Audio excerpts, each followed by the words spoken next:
Hello, ladies and gentlemen. Welcome to another episode of the BC Poly Hot Stove, a podcast Maclean and I love so much we do it twice for you.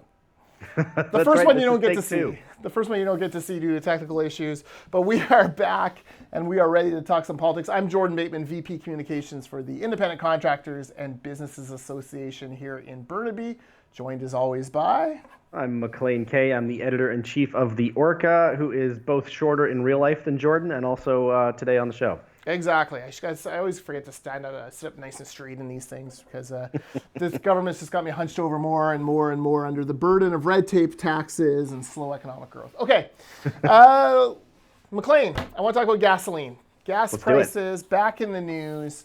The NDP have gotten their Christmas wish. The BC Utilities Commission blaming some nebulous gas gouging 10 cents per liter on the gas companies. Fully focused on that mystery 10 cents per liter rather than the, 51 cent per liter gas tax that the provincial and federal governments charge, or on the 5 cents per liter markup because we use clean emission standards that no one else in North America uses, or on, the 5, maybe 10 cent per liter tax, pseudo tax that we pay because we restrict gasoline inflow from Alberta. Best case scenario for John Horgan, though, I guess he's got the gas companies to rail against. Yeah, I mean, it's the gas companies could possibly, I guess, have been more cooperative because the inquiry did not actually find that there's gouging. It found that they can't explain the price variance. Right. And so I think the gas companies, and this is my impression, thought not unreasonably that the fix was in, that the answer was going to be the answer no matter what they did. And so that they could have gone in and acted nice, but they decided not to roll over and play nice doggy. And so now the NDP are already sending out releases saying there is collusion, there is price fixing, all this stuff. The big question is what happens now? Because he's going to ask He's going to ask Ottawa to intervene. Yeah, well, and there's no evidence of any collusion or price fixing. None. In fact, one of the complaints about this 10 cent per liter gap that the BCUC said is, these companies tell us conflicting things. Guess what? If they were in collusion, they would tell you the same thing.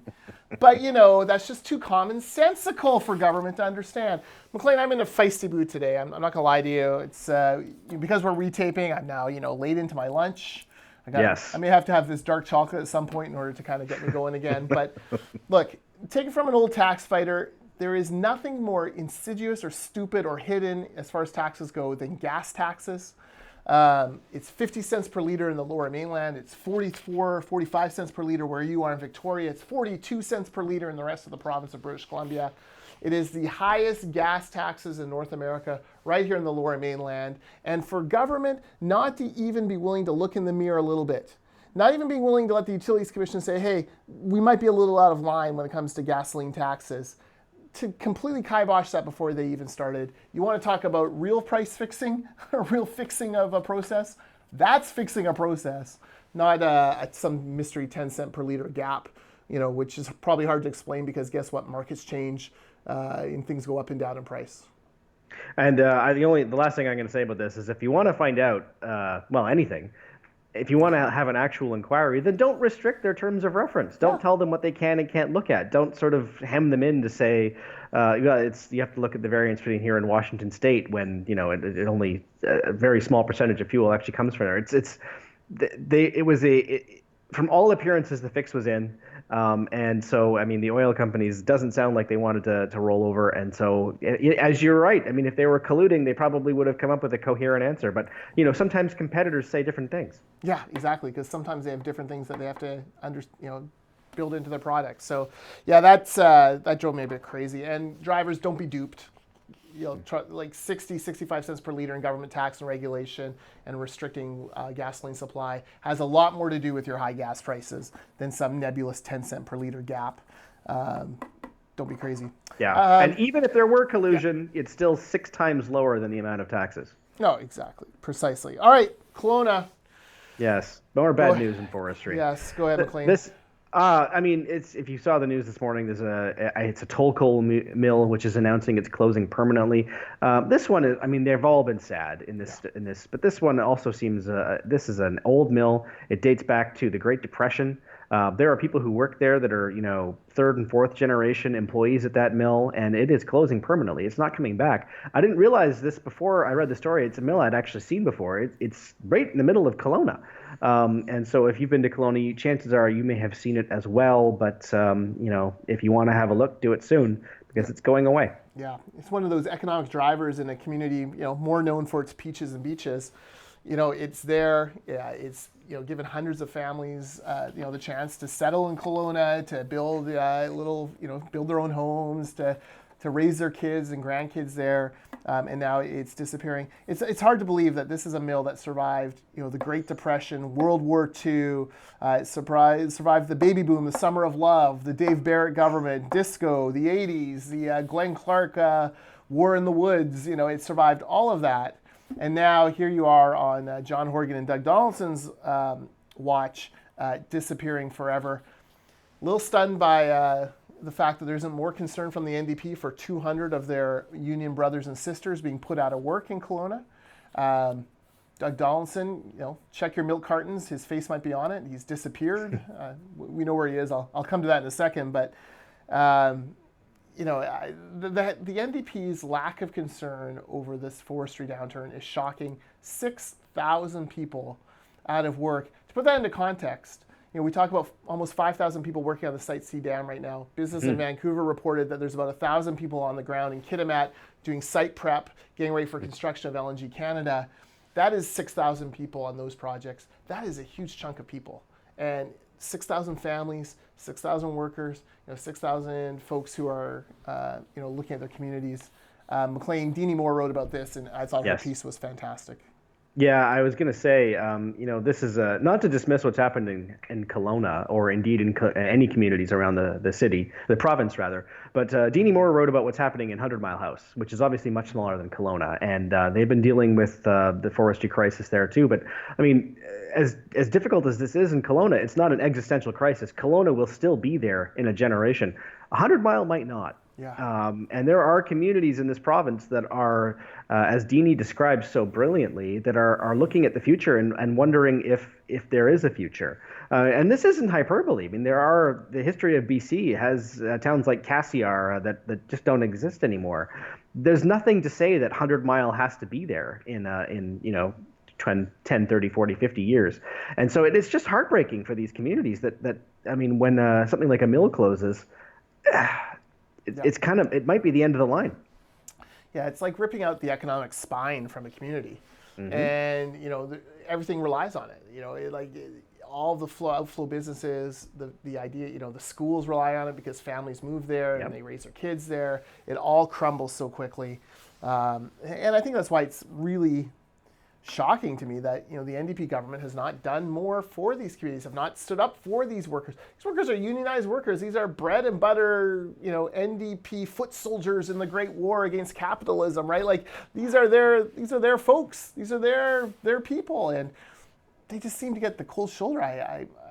I'm stunned by the lack of sympathy or empathy shown by this government. Stunned by the lack of ideas shown on how to fix things or how to move things along. It's just dismissive. Too many mills. On to the next file. I think it's probably a question of they just don't know what to do. They have no solutions. They have no. They don't know how to make this better. Things like reducing stumpage fees have been suggested, and they've dismissed that out of hand. It's none of this helps people in Kelowna and Maple Ridge and Port Alberni and 100 Mile House, and so I don't even know what to say to these people. It's an impossible situation. Yeah, this is a government who's so willing to take on Alberta on this oil pipeline, who's so willing to go into court in battles that everyone knows they're going to lose, and David Eby's racked up a lot more losses in court than he's racked up wins, and yet they're so concerned, like, oh well, if we lower stumpage fees, we'll bother the Americans during the softwood lumber dispute. So what? Like you take on everyone else. Like, what does it matter? You really think Donald Trump's going to deliver a softwood lumber resolution? The guy's being impeached as we speak. Like, that's true. There's no bandwidth in the states. They do not care about softwood lumber disputes. So you might as well protect your local industry. Like, I just don't understand this kind of like, oh well, that's the important thing. Except that I do remember United Steelworkers president in the Oval Office standing, shoulder to shoulder with Donald Trump. And I do wonder if Big Steel has a little bit more clout than Big Forest as far as the NDP labor hierarchy. If BC wasn't going to get a fair deal with Barack Obama or even with George Bush, I mean, the chances that they're going to get a fair deal with, semi-coherent and possibly being impeached Donald Trump are slim to none. If there was ever a time to just act unilaterally, this is now. Yeah, totally. But no, we got to wring our hands and be so careful. This this labor strife, I think we have the same segue. Kind of, It feeds into other things, right? I'm calling it Strikeapalooza here in BC. More high-profile labor stoppages now, or potentially on the way, than maybe any time during the 16 years of BC Liberal rule, which is completely counterintuitive when you consider the fact that a supposedly labor-friendly government is in place. So, Maclean, what's your favorite strike going right now? Well, I mean, the one that is I think the Saanich School District strike is the one that is the most heated, admittedly on the smallest scale, but it's 3 weeks in, and the two sides haven't met for a week. They're that far apart. And, there are kids that haven't been in school for 3 weeks and parents that have had to scramble to find solutions for 3 weeks. This is in Lana Popham's riding and Green MLA Adam Olson's riding, so it's not like this is in far off, rural BC where the NDP don't have representation. It's hard to see a solution here because, as I said, the two sides can't even meet, much less find any common ground.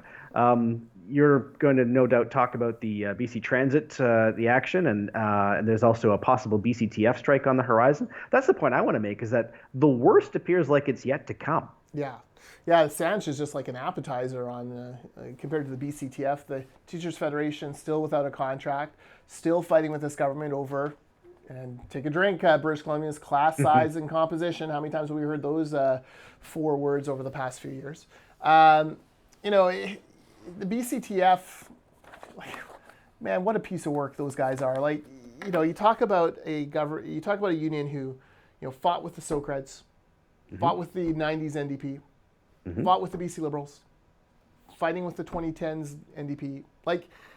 The BC Liberals, if they form government, they'll fight with them again. If a new party takes over, they'll fight with them.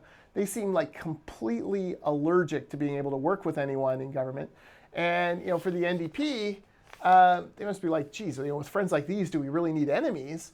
I don't see, would the BCTF really have a strike against the Horgan NDP?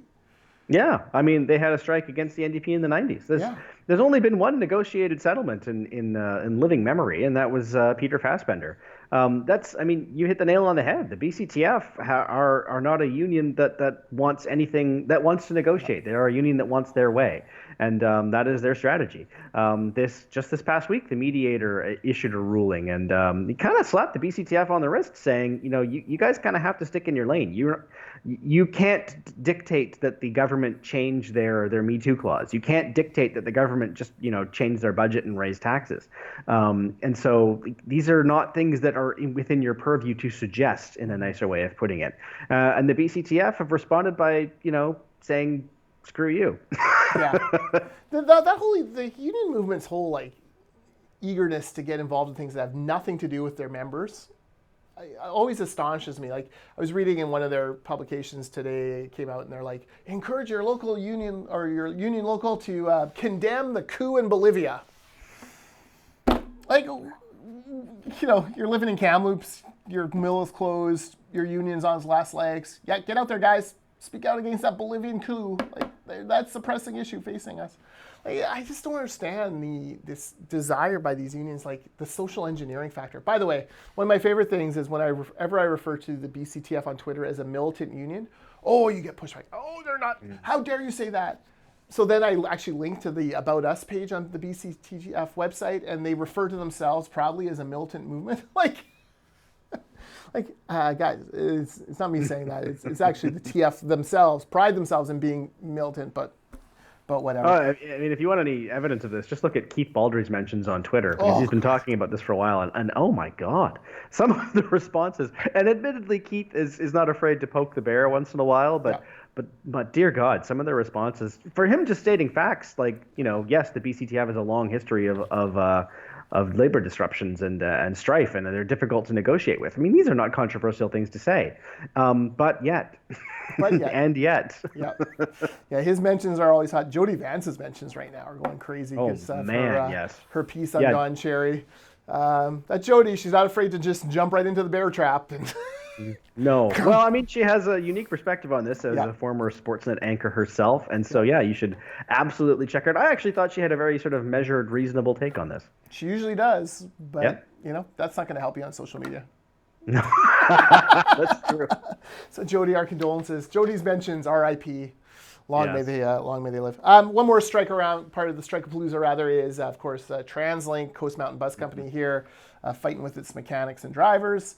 There's already a number of C-bus sailings that have been canceled. There's another 10 or 12 scheduled for this afternoon that'll be canceled. That's going to it's going to really frustrate commuters. But it's going to get worse. Apparently on Friday they're talking about overtime ban. A lot of drivers drive overtime. That's going to be bad for this, for the transit network here. So again, TransLink, one of those beloved NDP organizations, government agencies, and again, they can't come to a deal with the very unions that work so hard to get them elected. We talked about this in the version of this podcast that you'll never get to see because of technical issues, but I do want to bring this point up very briefly, is that I asked you as a strategist when you think the tipping point will come where the public and the media, but more importantly the public, sort of lose patience with the NDP's 16 years narrative, when they'll have to start taking ownership of some of the problems that have arisen on their watch, like some of the things we've discussed in the previous 10 minutes, the forestry crisis, ICBC, a potential BCTF and TransLink strike. When do you think that will come? My sense is it's close. Yeah, I believe you're right. I think the media is already starting to turn the page. I think now that you have actual solutions that they've put out to vet, the media are going to hold them to account. Like, okay, yes, the Liberals, it's a dumpster fire, blah, blah, blah. But, you lost in court on, on handcuffing expert witnesses. The trial lawyers are eating your lunch right now. Young drivers are bearing the cost of this, of your changes, sir. Like, there is that kind of movement afoot. I think a lot depends on the issue. Issues purely of their own creation, of course, they'll be held to account for. But look, my sense now is 2 years from an election, that probably, if I was to guess what the narrative or the ballot question is, it'll be, are you better off today than you were 4 years ago? The NDP in 2017 talked a lot about affordability. They were going to make your life more affordable. You were going to be able to do all these wonderful things because, we're going to tax the rich guys just a little bit more, and we're going to make sure that money flows to the services that you need. I think by 2021, the NDP may be in deficit. I think they'll rue the day that they actually moved the budget to the fall or the election to the fall. They may have preferred to have kept it in the spring because I think that might be a better numbers for them. But at the same time, no one's going to be better off. That's just not how the world works, right? Like, okay, you took the portmanteau off, but drivers are paying far more in ICBC rates. They're paying far more in gas taxes and gas prices than they did before. You've slowed the sale of homes. But home prices haven't really fallen. I mean, they maybe a little bit here and there, but not to affordable levels. They can't get these rental houses built fast enough. We've seen those complaints already. They made a lot of grandiose promises, and now the Liberals can go back and say, look, okay, BC, these guys took the wheel for 4 years. You're no better off, at least with us. You had predictable tax cuts. You had a revenue neutral carbon tax. When there was profit in ICBC, it came back to all taxpayers instead of just disappearing into the ether. And we'll do these three things to try to make it even more affordable. I think that will be the discussion. I think you're right. As I say, I think that there is less and less tolerance for the 16 years narrative, which, I mean, they made hay with it for a while. So, I mean, it made sense. But I think those days are coming to an end. Yeah, and the problem with the 16 years narrative is there were good things that were done during those 16 years. Yeah, after 16 years in government, we left you with a $2.5 billion surplus. Where's the money, Carol James? And we left you with the lowest tax, personal income taxes in Canada. Not anymore, Carol James. And we left you with a reasonable carbon tax that was revenue neutral and made sure it funded, people got that money back, especially low-income people. Where's that program now, Carol James? There is a lot of things there that they can go back. So, I also don't discount I think Wilkinson's just going to drive Horgan bananas in those debates. Wilkinson He does seem is to get under a his skin. Yeah, Wilkinson gets under his skin. I think back to the prop rep debate. Like Wilkinson was willing to chunk down to minute details just to irritate the hell out of Horgan, who does not want to know the intricacies of any big file. Like just tell me basically what I got to do and let me go out there and do it. So I do wonder about that as well. Anyways, we shouldn't talk about 2021. No. Very briefly, I want to talk about another story this week, and that was the BCTF. Sorry, excuse me, the BC government losing a court decision. They were suing. Dave Eby lost a court decision. Tell me more. I know. I'll knock you over with a feather. This was the BC Children and Youth representative going after some information and records collected by the government. The province, in its infinite wisdom, told her no. They went to court. The judge agreed with the representative, and the government, David Eby, the Attorney General, is carefully reviewing the decision to see if they will appeal. Les Lane, I think, hit the nail on the head when he said that this is probably their way of stalling their way through the last 2 weeks of the session so they don't have to face too many awkward questions.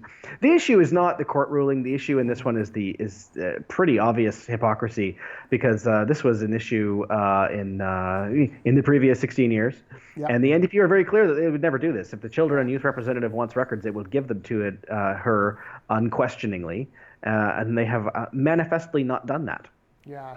Yeah, and we'll come to hypocrisy in a second. This comes on the heels, too, of the decision around, was it Indigenous children removed from care?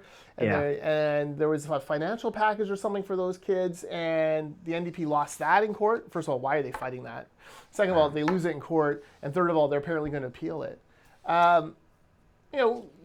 After 16 years of hard-hearted, cold, evil Christy Clark and Gordon Campbell grinding their heels on the heads of these poor children, NDP is kind of doing the same. It's sort of the same thing happening to them. Like, what is David Eby thinking? Well, this does seem like an unwinnable case, if not in court, then certainly in the court of public opinion. This is an esoteric point that I think most people won't mean much to, but I think it's worth pointing out that when this happened to the BC Liberal government, the representative was asking for cabinet records, which the answer when you ask for cabinet records is always no. They have to remain confidential. These were not cabinet records that were being asked for here. They were, records and information collected about cases. Still, the government decided to say no and argued the case in court, and apparently wants to argue it again. The two cases are not exactly strictly comparable, and it's less defensible in this case. Yeah, it's weird. It's just a weird hill to die on. It is. Like, why that one?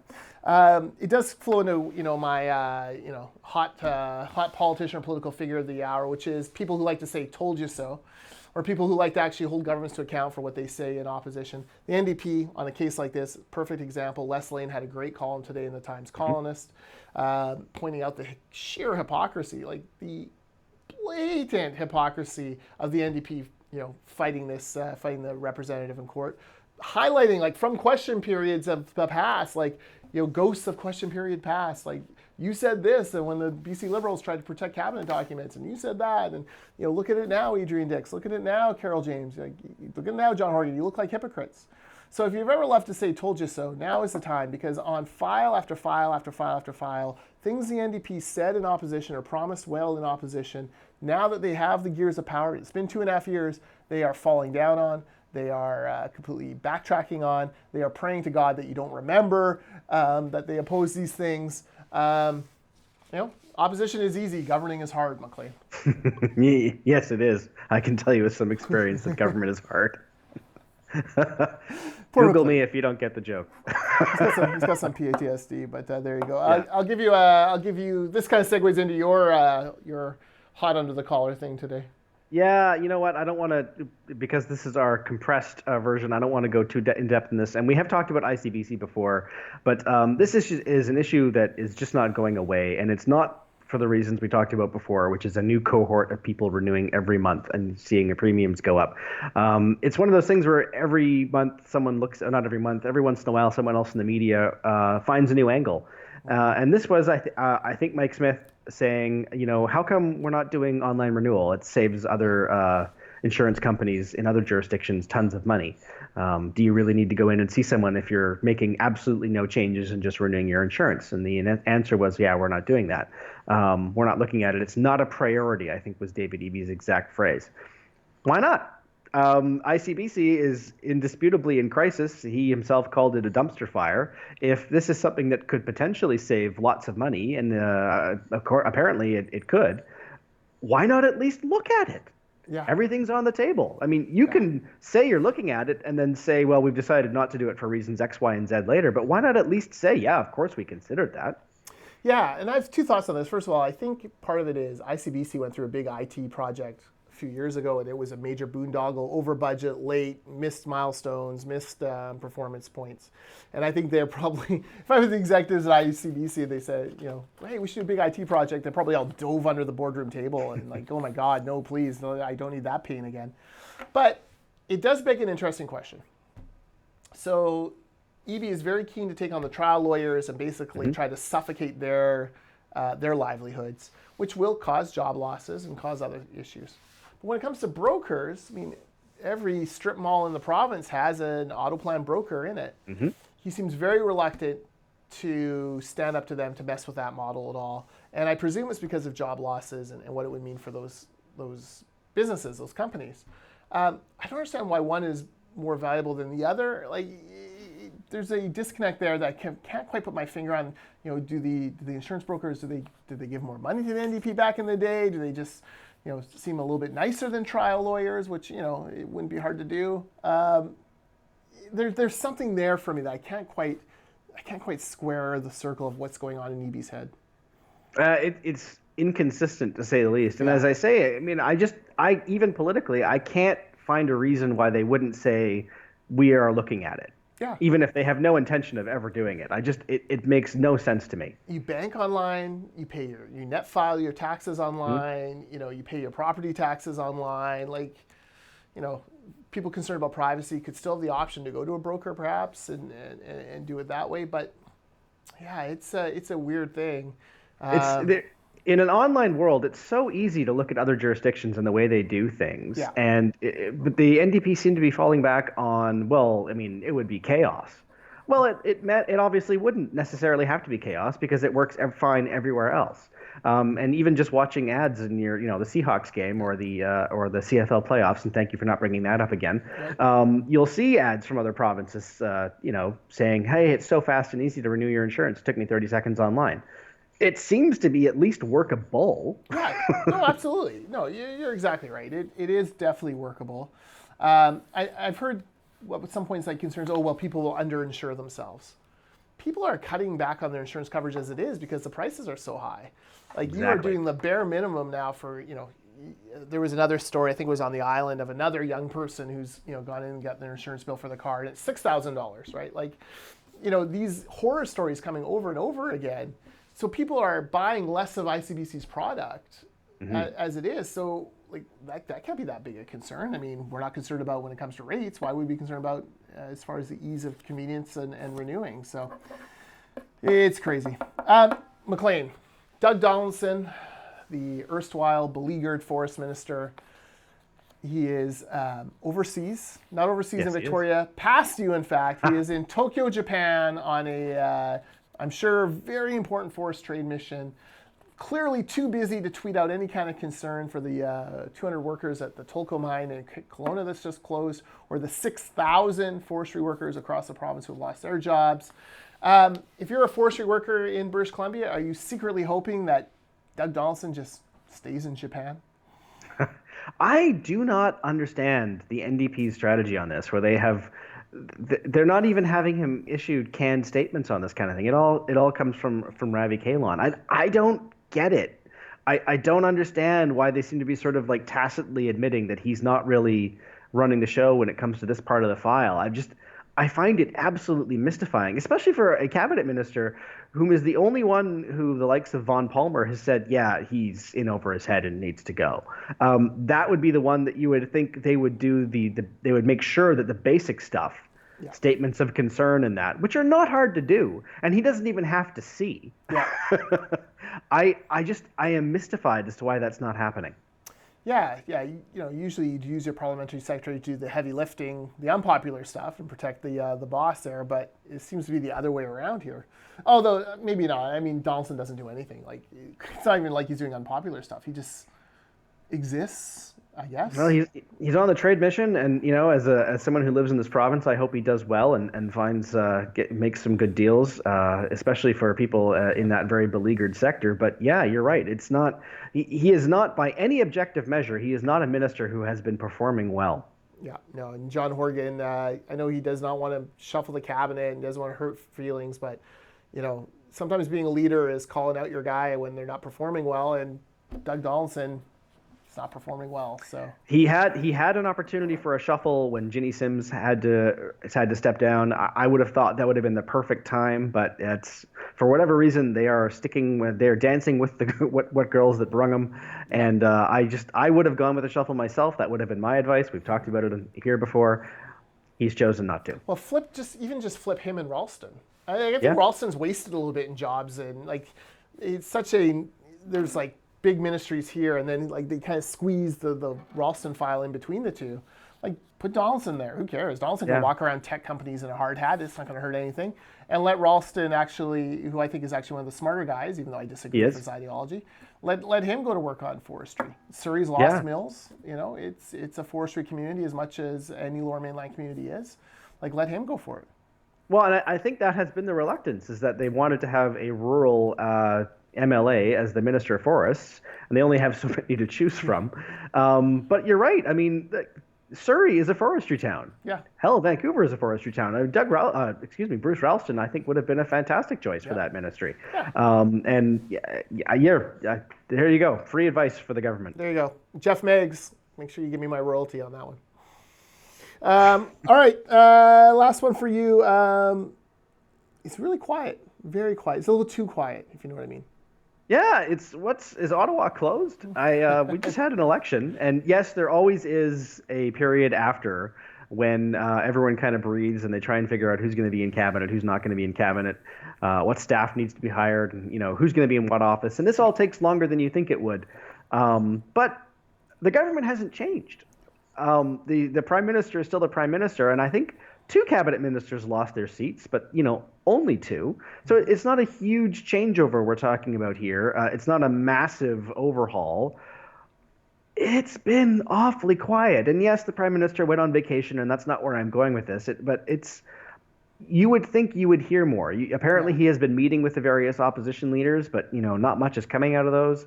It's just odd. It is odd. Yeah. The silence is odd. Yeah, he met with Scott Moe. I mean, you saw a little bit from Scheer, when they had the caucus there. There was a day or two of press there, but then that quieted it down quite a bit as well. And it is, you're quite right. It is very, it's very, very interesting what's going on there. I